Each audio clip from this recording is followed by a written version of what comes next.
Hey guys, welcome to my channel once again. In today's tutorial I'll be teaching you how to issue an refund on PayPal. So as you can see from here, I have zero money on my PayPal balance and I have 430 on Wood. So once I click on pay and get paid, I check out my wallet just to show you some parts of the PayPal.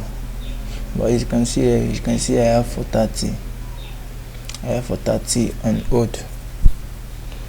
I don't know why PayPal had to place it on hold, but you can see I have $430 which is currently on hold.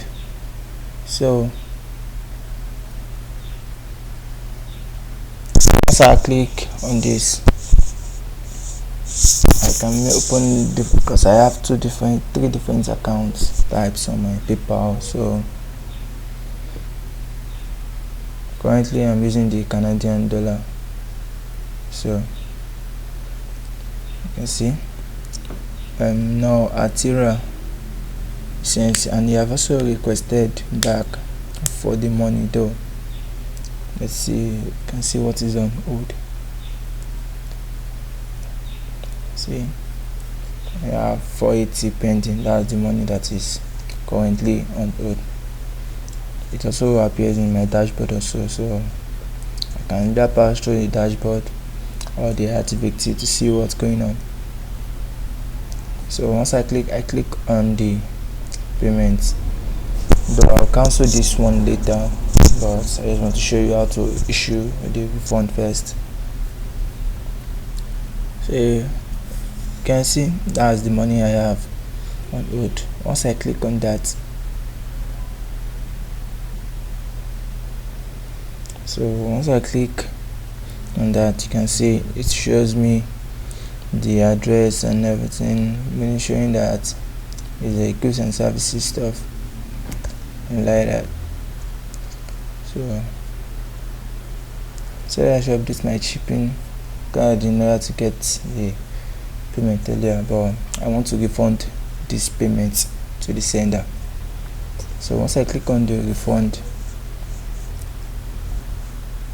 waiting for it to load, so you can see everything as it appears here. This is the transaction details.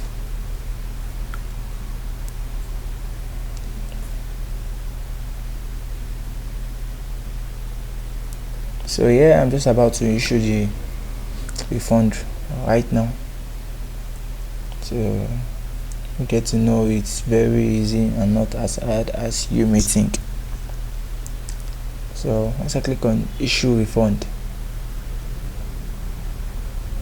can you see immediately I got, you have refunded $500 SGD to no Atira. That's because he's from Singapore.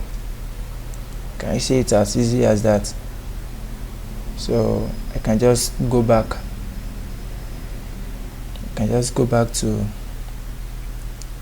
my screenshot, my payments. I can see the money that was on pending before, so now I can cancel the payments from there since I already made a refund. Thank you guys for watching this video. I love you all.